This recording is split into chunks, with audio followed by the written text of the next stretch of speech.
Welcome, everyone, back to the 2020 A.V. Elliott Conference on Great Books and Ideas, sponsored by the McDonald Center of Mercer University. I'm Charlie Thomas, co-director of the center, professor of philosophy, director of the Great Books program here at Mercer. I am very pleased today to introduce you to Rita Koganzon. She is our next speaker today. Professor Koganzon is the Associate Director of the Program on Constitutionalism and Democracy at UVA. Her research focuses on themes of education, childhood, authority, and the family in contemporary and historical political thought.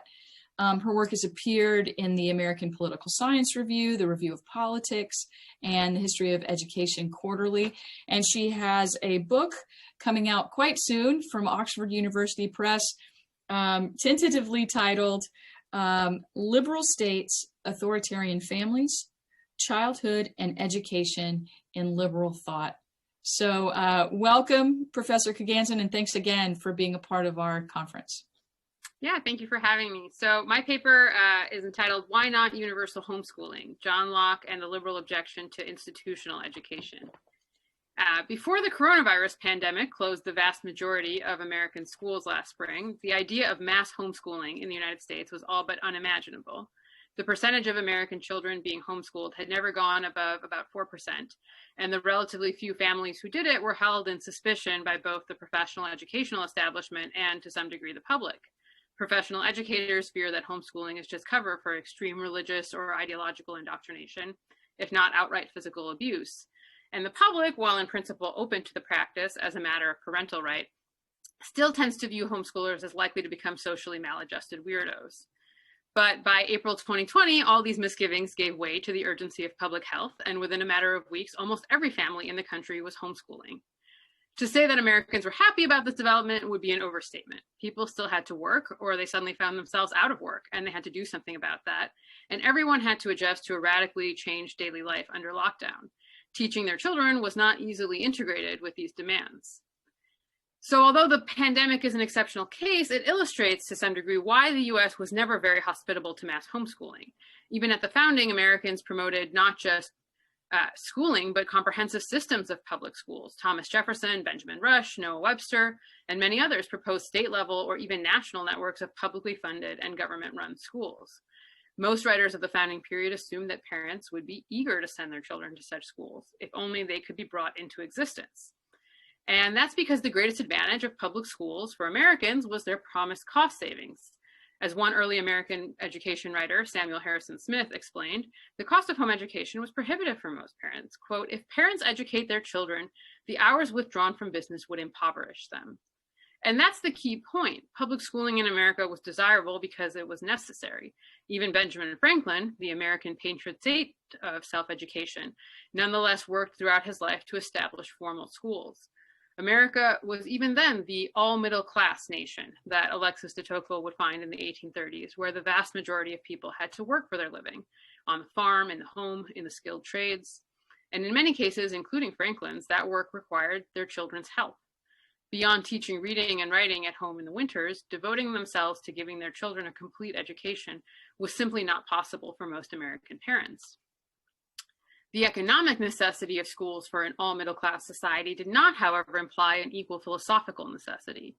Indeed, although Americans could draw on a long Republican tradition favoring public schooling, a liberal counter-argument had more recently begun to coalesce in the influential works of John Locke, who was followed in this argument by Jean-Jacques Rousseau, Adam Smith, and John Stuart Mill. That argument called into question the benefits of schooling for individual freedom. Locke's Some Thoughts Concerning Education was one of the first works to advance a distinctively liberal argument against schooling, grounded in the epistemology of his Essay Concerning Human Understanding and the Account of Liberty in the two treatises of government. The freedom that he emphasized was intellectual freedom, freedom from having our thinking dominated by custom, fashion, and prejudice, rather than the collective freedom of the classical republic. Schools, with their standardized curricula and the social rule of children, threatened that freedom that Locke wanted education to foster, so he argued that education should take place in the home, under the guidance of tutors, or better yet, parents. In the essay, Locke offered a fairly pessimistic account of the possibilities for intellectual liberty. The most powerful determinant of our actions and beliefs, he argues, is not the positive law legislated by governments, or even the divine law enjoined on us by religion, nor by any means is it reason. Rather, it's what he calls the, quote, law of fashion. And he says, quote, the greatest part of men govern themselves chiefly, if not solely, by this law of fashion, and they do that which keeps them in reputation with their company, little regarding the laws of God or the magistrate. So not only do men govern themselves with this law, but they corrupt themselves with it. Quote, fashion and the common opinion having settled wrong notions, and education and custom ill habits, the just values of things are misplaced, and the palates of men corrupted. Most of life's activity is driven by, quote, fantastical uneasiness, as itch after honor, power, or riches, etc., which acquired habits by fashion, example, and education have settled in us, and 1,000 other irregular desires, which custom has made natural to us. So all our activity is in pursuit of some desire, but only a few of our desires arise from natural necessities like hunger or cold. The vast majority of our mature desires are what Locke calls fantastical ones, acquired in the course of our upbringing and education from the amorphous forces of custom and fashion. Now, we might hope for a government that can keep the law of fashion in check, managing public opinion so that it orients us, let's say, towards virtue. But unlike positive or even divine law, the law of fashion has neither legislator nor executor. It's self-generating and self-enforcing. No one can reliably direct it, and all political efforts to manage and channel it will have unpredictable and at best partial results. The, quote, law of opinion or reputation is like a shadow government. It, quote, establishes itself in the several societies, tribes, and clubs of men in the world by a secret and tacit consent. So there's no point in hoping that good laws or good government can save us from corrupt public opinion. The very structure of the Lockean state, with its representative government and legislative supremacy, only increases the influence of public opinion. Our best hope for freedom then lies in ourselves. We can try to understand the structure and tendencies of our own minds and their susceptibility to fashion's power, and to discipline ourselves against it. Teaching us how to do this, in large part, is the purpose of Locke's little mental training manual for adults on the conduct of the understanding. But since so much of fashion's power over us takes root in childhood, education becomes an especially sensitive undertaking for those who hope to form individuals capable of intellectual freedom. If it's true that men mainly, quote, do that which keeps them in reputation with their company, then it becomes imperative to ensure that their first company is good company. Given both the premium that Locke puts on reasonableness and the ubiquity of the obstacles he sees to achieving it, the urgency of keeping children away from pernicious influences motivates his turn to home education. Children act as much in pursuit of desires as everyone else, and their strongest desire is for esteem. Quote, esteem and disgrace are of all others the most powerful incentives to the mind, which I look on as the great secret of education, he says. Esteem is the impetus for imitation, and thus is the most educative of desires. But esteem has to come from someone, and whoever becomes the arbiter of esteem and disgrace for a child takes on an enormous authority over him. The danger is that nearly anyone can exercise such authority over a child simply by dispensing esteem and disgrace, including servants and other children. But such authority is either irresponsible or it's malicious. Servants are not held to account for the way that children turn out, nor do they have any strong self-interest in a good outcome. Fellow children are even worse authorities, since they manipulate each other's desire to be liked, creating morally groundless, if not actually anti-moral, social hierarchies to subordinate each other and enforce conformity. The social lives of children almost perfectly reflect the tyrannical potential of fashion. Their rules are arbitrary and constantly fluctuating, but enforced with unrelenting zeal. As children habitually angle to remain in the favor of their classmates, they lose the possibility for intellectual liberty. A child's ideas and values in such an environment increasingly come from what Locke calls the prevailing infection of his fellows. Consequently, Locke warns parents against schools because the sheer preponderance of the young in them undermines adult authority and replaces it with the tyranny of other boys. And he has this long quote sort of hashing out what's better, school or home. And he says, "Till you can find a school wherein it is possible for the master to look after the manners of his scholars, and can show as great effects of his care of forming their minds to virtue and their carriage to good breeding, as of forming their tongues to the learned languages, you must confess that you think it worthwhile to hazard your son's innocence and virtue for a little Greek and Latin. For as that boldness and spirit which lads get amongst their playfellows at school, it has ordinarily such a mixture of rudeness and an ill-turned confidence, that those misbecoming and disingenuous ways of shifting in the world must be unlearned, and all the tincture washed out again, to make way for better principles, and such manners as make a truly worthy man. He that considers how diametrically opposite the skill of living well, and managing, as a man should do, his affairs in the world, is to that malapurtenance, tricking, and violence learnt among schoolboys, will think the faults of a privater education infinitely to be preferred to such improvements, and will take care to preserve his child's innocence and modesty at home, as being nearer of kin and more in the way of those qualities which make a useful and able man. So, schoolmasters can never manage even a class full of boys effectively, no less an entire school. But parents can individuate education, and more importantly, they can stand between children to preempt that tyranny over one another that develops where adult authority is outnumbered. And they can stand between children and the broader world to delay and diminish that even more powerful pull that fashion is going to have on them. To achieve this, authority has to be exclusive to parents and extended at only their discretion to the few others that they would deem acceptable influences, so that the moral influence that authority exerts is in the first place consistent, but even more importantly, so that it's purposeful and that it understands itself as such. And Locke flatters parents by presuming that they are better suited to rule their own children than anyone else is. And he commends his readers for being, quote, so irregularly bold that they dare venture to consult their own reason in the education of their children, rather than to rely wholly upon old custom. But he doesn't say this because he thinks that his readers necessarily are more reasonable than their servants or the neighborhood children, or less susceptible to the corruption of popular opinion. Even conscientious parents are prone to error. But the long duration of the relationship between parents and children offers an inducement to parents to consider the long-term effects of their decisions more carefully. There is simply far more at stake for them in child rearing than for anyone else who deals with their children.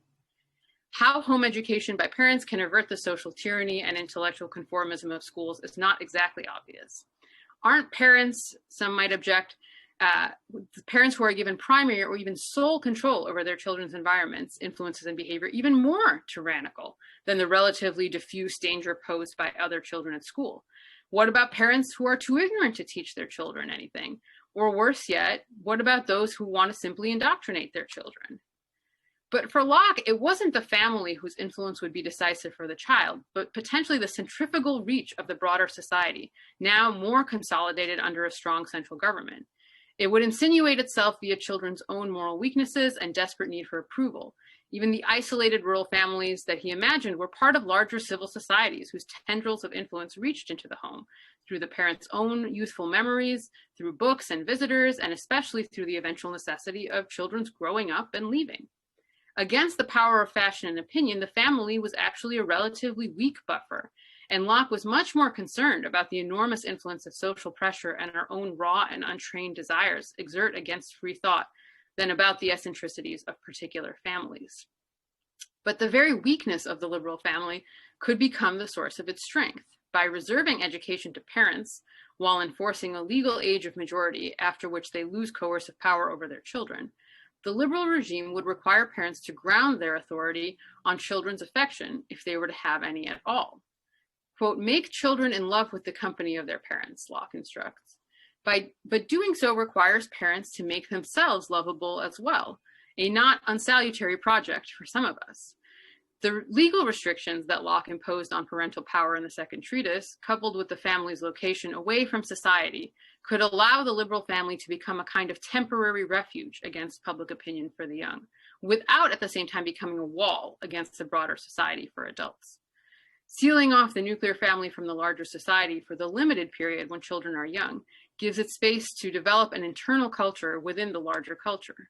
Locke encourages parents to converse frequently with their children as if they were equals, with a father, quote, advising only as a friend of more experience, particularly about matters directly concerning family life, like the management of the family estate.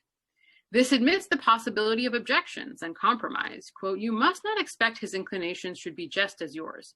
Youth must have some liberty, some outleaps.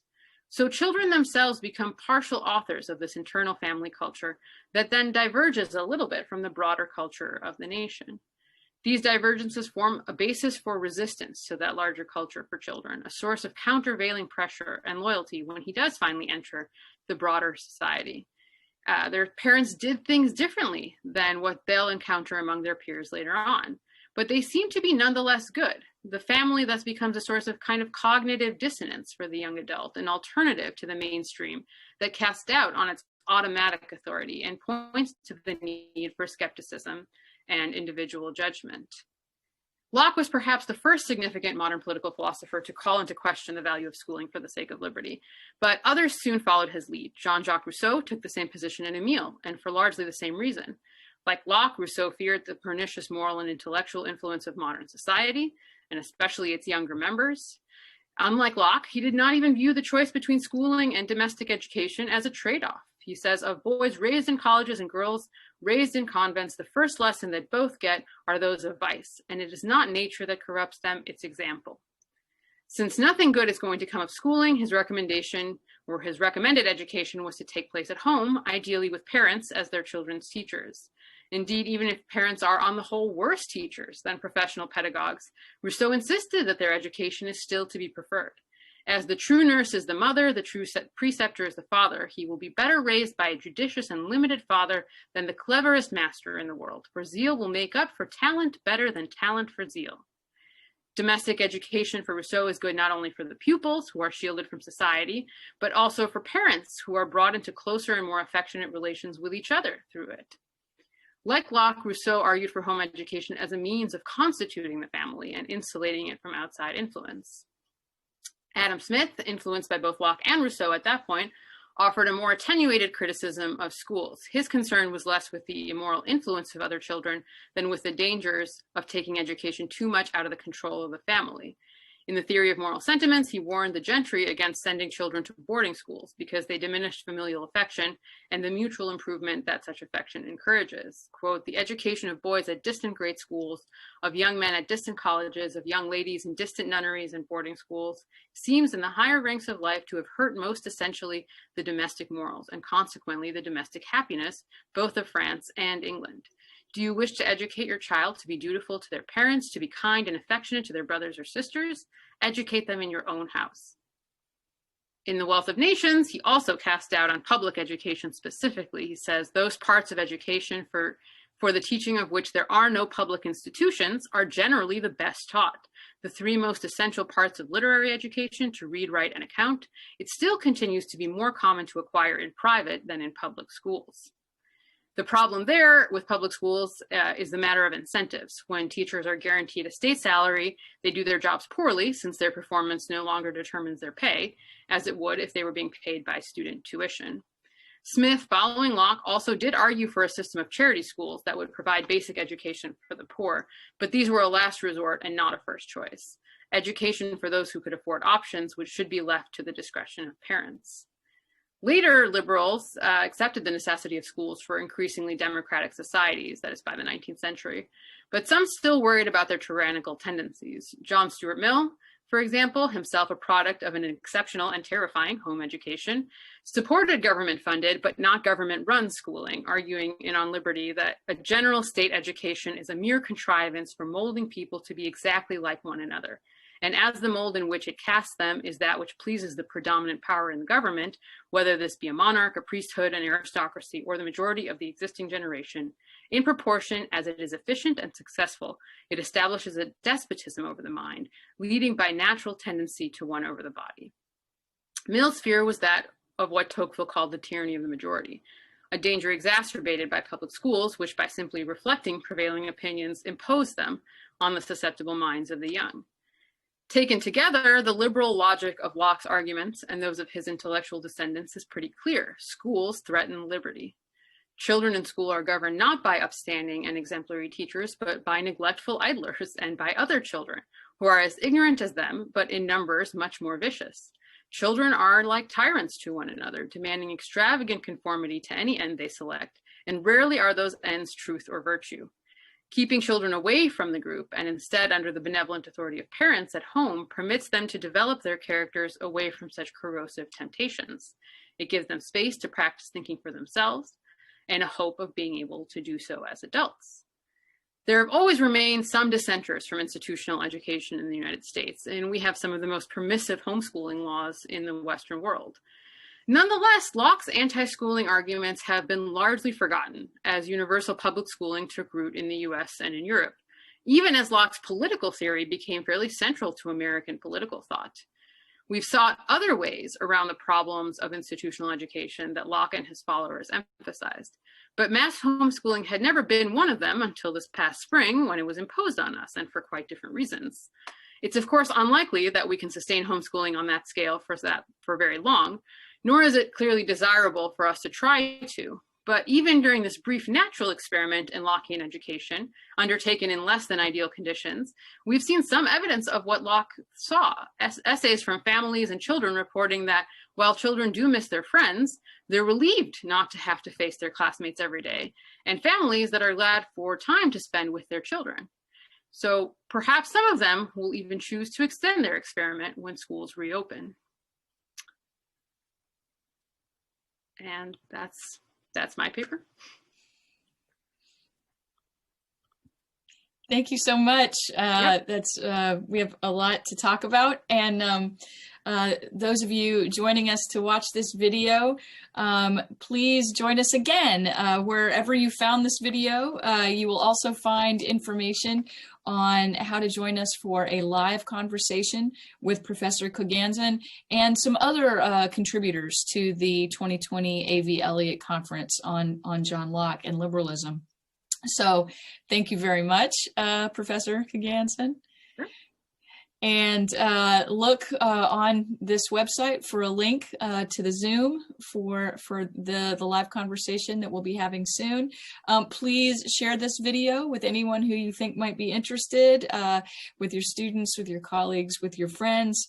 One of the benefits of moving to this online format is that there are always enough seats at the table. So we hope that you'll share this with anyone interested and join us for what promises to be a lively conversation about Locke and liberalism. So see you then.